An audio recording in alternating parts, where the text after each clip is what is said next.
सहकार भारती, राणी भवन आणि विश्वास रेडिओ यांच्या संयुक्त विद्यमाने दरवर्षीप्रमाणेच याही वर्षी पापड महोत्सव आयोजित करण्यात येत असतो। यावर्षीही लक्षिता मंगल कार्यालयात शनिवारपासून दिनांक 11 व 12 एप्रिल सकाळी 9 ते रात्री 8 या कालावधीत 2 दिवसीय पापड महोत्सव आयोजित करण्यात आलाय।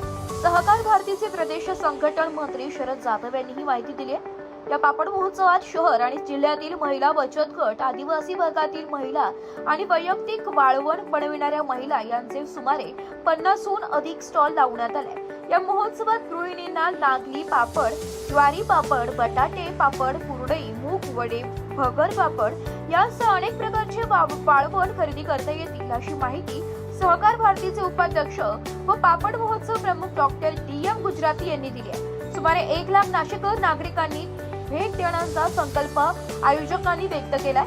तसेच महोत्सवास भेट देणाऱ्यांना लकी ड्रॉद्वारे पैठणी भेट मिळू शकते। नाशिककरांनी या पापड महोत्सवास भेट देऊन सहभागी महिला गृहोद्योजकांना प्रोत्साहन आणि पाठबळ मिळावे हाच उद्देश आहे। विविध क्षेत्रातील मान्यवर या महोत्सवात भेट देऊन विविध प्रकारचे पापड खरेदी करतात।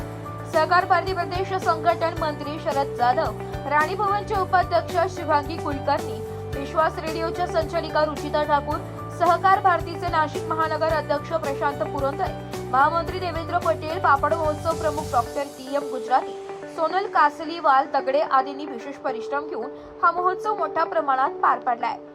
मी शरद जाधव, सहकार भारतीचा महाराष्ट्र प्रदेशाचा संघटन मंत्री म्हणून काम करतो।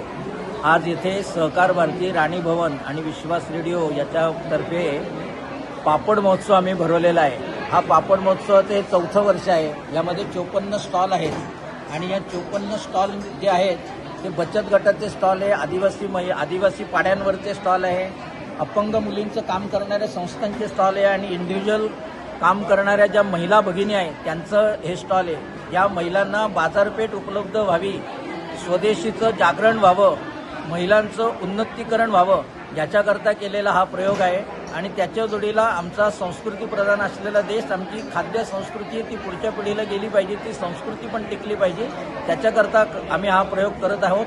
हा नाशिकचं 4थं वर्ष आहे, आत्ताच पुण्याला पण चालू आहे आणि ह्या वर्षी महाराष्ट्रात 7 जिल्ह्यामध्ये हा पापड महोत्सव भरतोय। भविष्यात महाराष्ट्रातल्या एकाच दिवशी महाराष्ट्रातल्या सर्व जिल्ह्यात पापड महोत्सव कसा होईल असा आमचा भविष्याचा उपक्रम आहे। आपल्या संस्कृतीचा भाग म्हणून कायम स्त्री ही जेव्हा आपल्या घरात काही भाजी आणता येणार नाही, काही करता येणार नाही, त्यावेळेस निदान पापडाची चटणी पोळी तरी खाता येते।